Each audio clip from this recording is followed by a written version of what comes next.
Shalom, Bapak Ibu, saudara yang terkasih dalam Tuhan. Hari ini kita bersuka cita oleh karena kasih dan kemurahan Tuhan di dalam segenap hidup kita.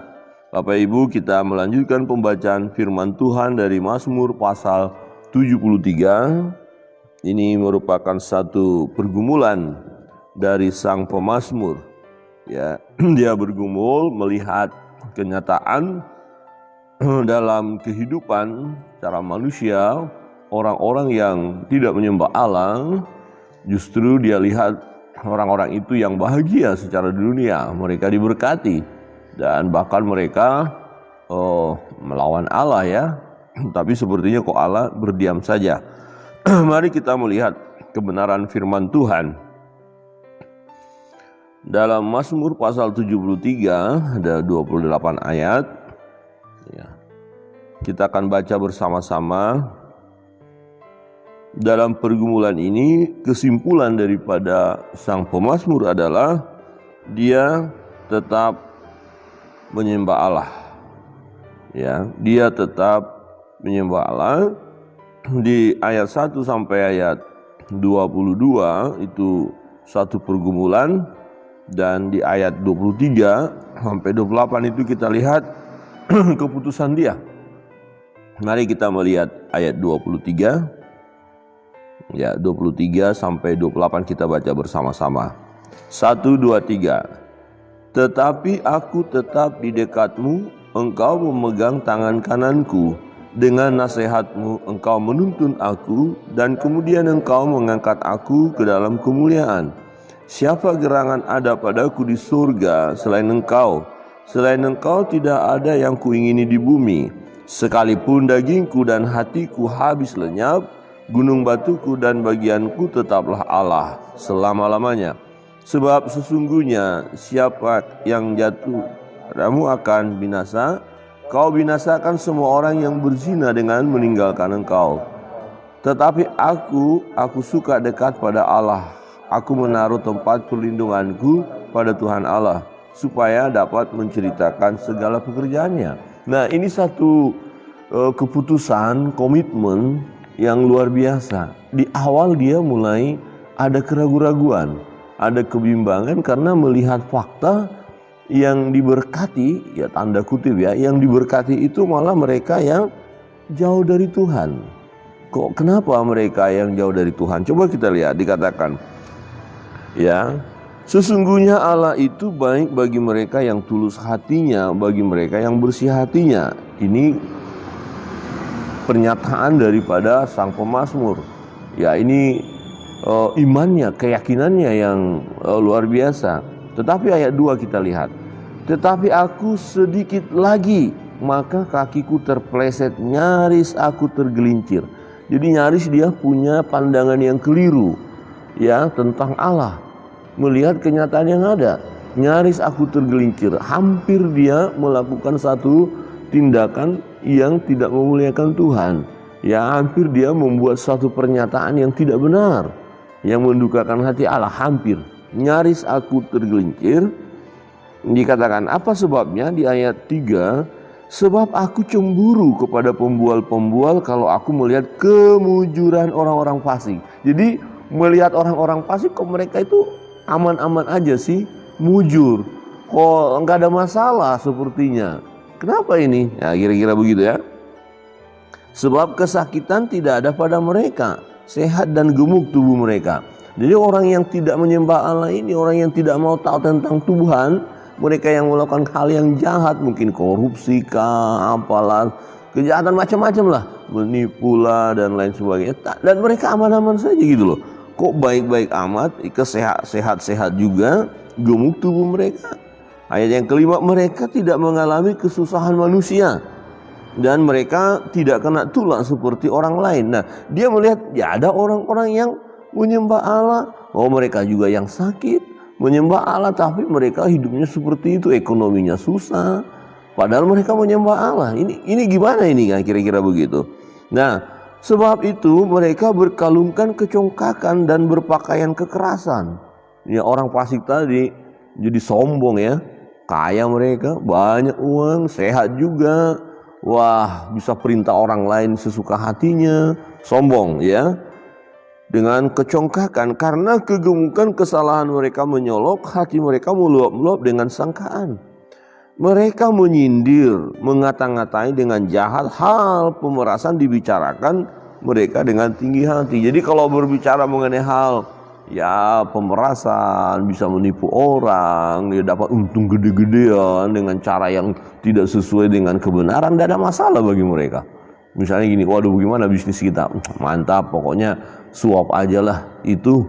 Ya kita suap 100 juta, ntar kita dapat 20 juta ya. 100 juta kita dapat 2M misalnya, 2M. Dari dana yang sekian kita keluarkan, nanti kita dapat sekian-sekian. Jadi hal yang tidak benar dibicarakan, tidak ada masalah, kira-kira begitu ya. Nah saudara yang terkasih dalam Tuhan, dikatakan mereka membual ya, mereka membuka mulut melawan langit. Perhatikan, mereka membuka mulut mereka melawan langit dan lidah mereka membual ya di bumi. Woi, sombong banget gitu loh. Jadi orang fasik ini salah satu cirinya rupanya sombong ya. Karena merasa wah aman aja. Walaupun saya nggak nyembah Allah, lihat hidup saya lebih baik dari kalian, kan kira-kira begitu. Jadi bicaranya wah tinggi-tinggi, sombong banget, ya membual. Sebab itu orang-orang berbalik kepada mereka, mendapatkan mereka seperti air yang berlimpah-limpah. Ini ironisnya ayat 10. Jadi ada orang melihat lebih baik hidup seperti mereka saja. Mereka aman, baik, punya harta, ya itu bisa rekreasi kemana-mana, happy, senang aja mereka. Sehat juga. Kalau gitu kita ikut pola hidup mereka saja, gaya hidup mereka. Akhirnya ya ikut-ikutan yang lain, yang korupsi lah, yang penipuan lah, bisnis ilegal lah, wow masuk ya, ya macam-macam yang tidak semestinya dijual ya dijual, misalnya seperti narkoba, ya penipuan, ya cuci uang, apa segala macam. Jadi dilakukan. Nah sebab itu orang berbalik kepada mereka, mendapatkan mereka seperti air yang berlimpah-limpah. Jadi ada daya tarik dari mereka. Dari orang-orang fasik. Ingat, orang-orang fasik punya daya tarik yang bisa menghancurkan iman orang lain, akhirnya mengikuti mereka. Ini fakta. Ada orang berkata begini, mereka juga berhasil kok, kenapa kita nggak ikut mereka? Kira-kira gitu. Jadi kita ikut juga, kita mau juga kok. Nah ada dulu beberapa tahun yang lalu terjadi penjarahan, ya toko-toko dijarah. Nah ada orang yang punya pengertian itu tidak boleh diambil, tetapi karena dilihat orang banyak ambil, ikut-ikutan juga. Tadi imannya mantap, tidak boleh, itu bukan hak kita, tapi kan mereka ngambil.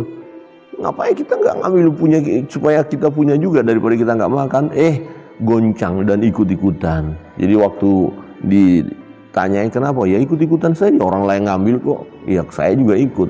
Nah itu, jadi bahaya ikut-ikutan. Nah saudara yang terkasih dalam Tuhan, dan mengerikan sekali orang fasik ini. Perhatikan di ayat 10, dan mereka berkata bagaimana Allah tahu hal itu, adakah pengetahuan pada yang maha tinggi. Jadi Tuhan nggak tahu itu, gitu kira-kira. Lakukan saja, ya bohongin aja orang itu, Tuhan nggak tahu. Tipu aja orang itu, Tuhan nggak tahu, gitu ya. Udahlah, lakukan, nggak ada istilah halal tidak halal, namanya bisnis ya lakukan saja.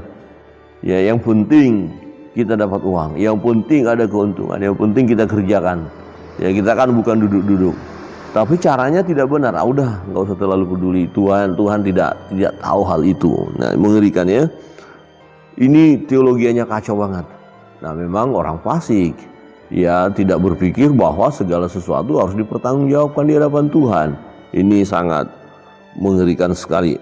Nah sesungguhnya itulah orang-orang fasik. Mereka menambah harta benda dan ya senang selama-lamanya. Wow, banyak harta. Nah, ada banyak orang berpikir kalau banyak harta sudah aman. Ini persoalannya.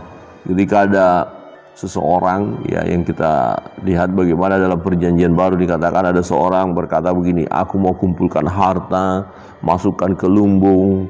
Kemudian dia berkata, hai jiwaku, tenanglah di dalam diriku karena ada harta tersedia. Sudah tersedia.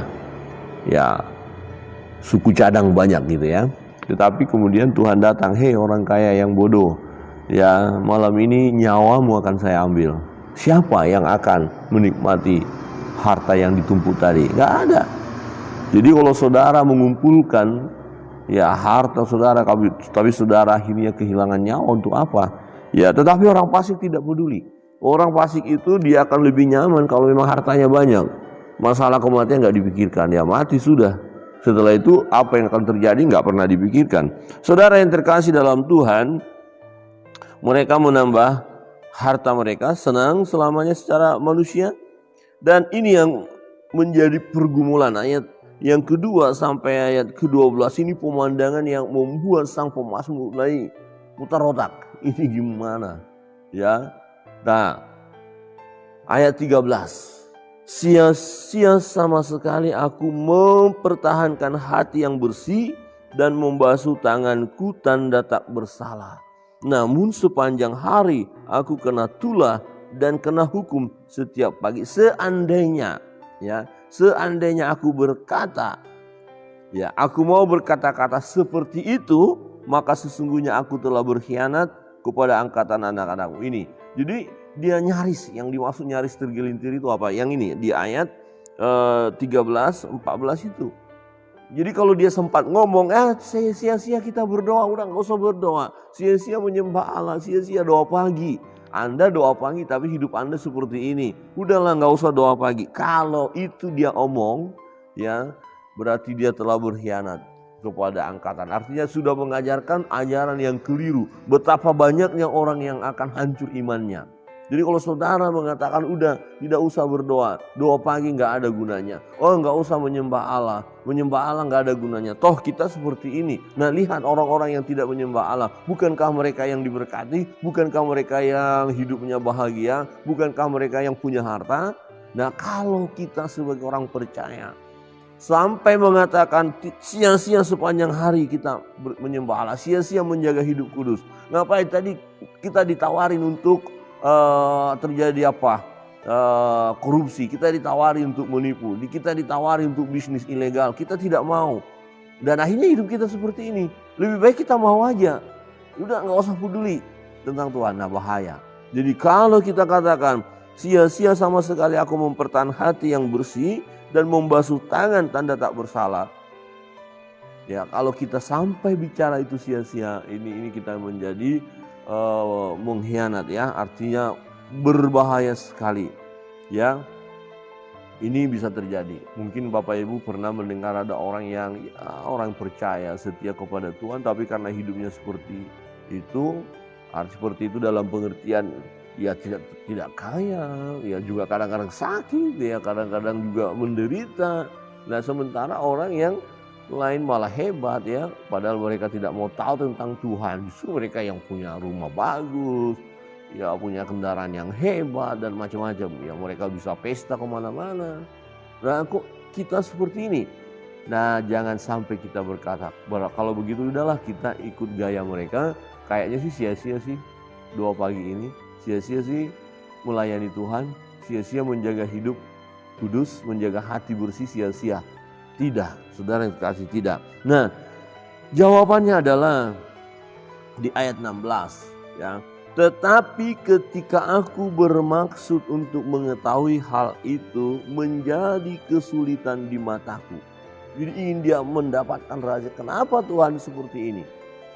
Kok saya menjaga hidup bersih di hadapanmu ya, berdoa, memuji Engkau, melayani Engkau, terus berseru di dalam namamu, kok mereka yang tidak, mereka yang pembual-pembual itu, kok mereka yang seperti diberkati, hidupnya baik, gemuk, sehat, punya harta, kok saya seperti ini. Nah ingin mengetahui rahasia itu menjadi kesulitan ya bagi sang pemazmur. Nah kemudian dikatakan, sampai aku masuk ke dalam tempat kudus Allah dan memperhatikan kesudahan mereka. Jadi kira-kira oke, saya mau melihat, datang kepada Tuhan, bergumul, berdoa di hadapan Tuhan, berdialog dengan Tuhan, ya mempelajari kebenaran, akhirnya rahasia itu tersingkap. Tuh lihat kehidupan mereka nanti garis akhir. akan jadi apa. Ini akhirnya dia dapat, oh iya saya tahu garis akhir hidup mereka. Apa? Dikatakan, sampai aku masuk ke dalam tempat kudus Allah dan memperhatikan kesudahan mereka. Ya, ayat 18, sesungguhnya di tempat-tempat licin kau taruh mereka, kau jatuhkan mereka sehingga hancur. Ini. Jadi dia akhirnya tahu orang-orang fasik ini yang berkata mana ada pengetahuan sama Allah, yang membual ini, yang orang-orang yang tidak mau menyembah Allah ini, akhirnya sang pemazmur melihat bahwa mereka akan dihancurkan Allah nanti pada akhirnya. Jadi ada waktu mereka akan terpapar, ya akan binasa. Ya, ayat 19, betapa binasa mereka dalam sekejap mata. Ya, lenyap habis oleh karena kedahsyatan. Seperti mimpi pada waktu terbangun ya Tuhan, pada waktu terjaga rupa mereka kau pandang hina. Mereka tidak berkenan di hadapan Tuhan. Ya, hina di hadapan Tuhan.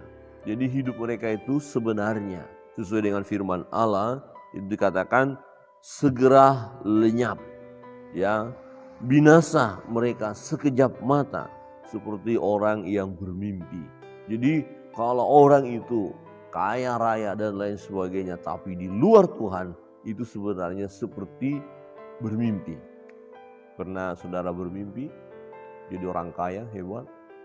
Oh hebat, terus dibangungi orang, ada hartanya?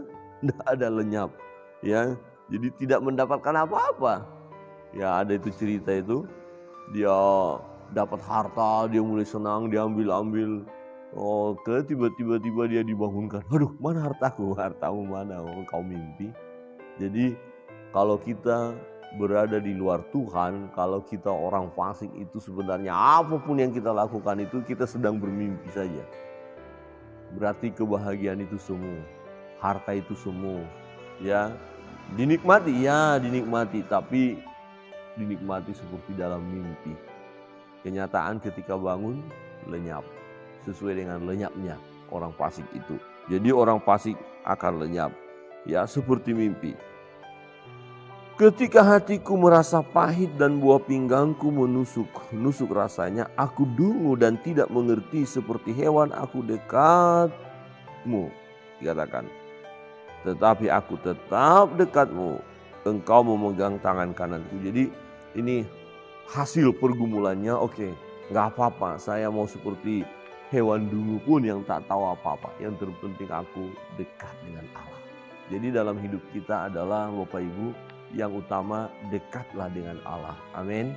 Dekatlah dengan Allah. Pertama, ketika kita melihat keberhasilan orang fasik, ketika kita melihat kebahagiaan orang fasik, ketika kita melihat kesuksesan orang fasik, ketika kita lihat bagaimana mereka menyombongkan diri, perhatikan, satu, jangan iri hati, jangan iri, jangan terpesona dengan mereka, ya, jangan tergoda. Yang kedua, untuk hidup seperti mereka, jangan pernah tergoda.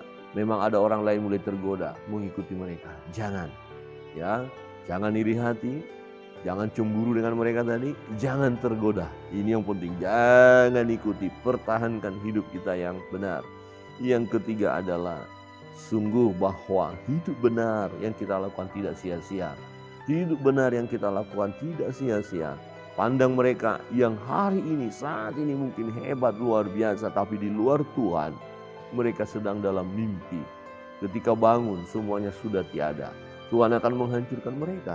Tetapi orang yang dekat dengan Allah, orang yang selalu dekat dengan Allah, walaupun seperti hewan yang dungu, yang terpenting kita dekat dengan Allah, maka kita ada sukacita. Amin.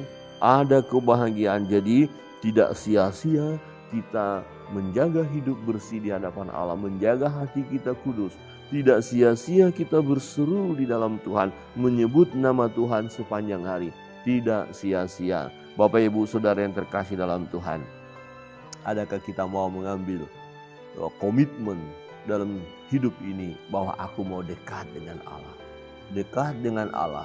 Pertahankanlah hidup, ya, dekat dengan Allah, artinya hidup selalu bersama dengan Allah, hidup menyerahkan diri kepada Allah, Ya, jangan sampai kita meninggalkan Tuhan karena kita tergoda dengan keberhasilan orang fasik. Jangan. Keberhasilan orang fasik hanya sementara, tetapi keberhasilan kita abadi. Tuhan menolong kita dalam perjalanan hidup masa kini. Masa yang akan datang sudah pasti. Ya, kita bersama dengan Tuhan. Kiranya kebenaran firman Tuhan pada pagi hari ini menolong kita membuat terus komitmen yang sungguh-sungguh untuk kita terus mengikut Tuhan, dekat dengan Tuhan. Kita terus bersandar hanya kepada Tuhan.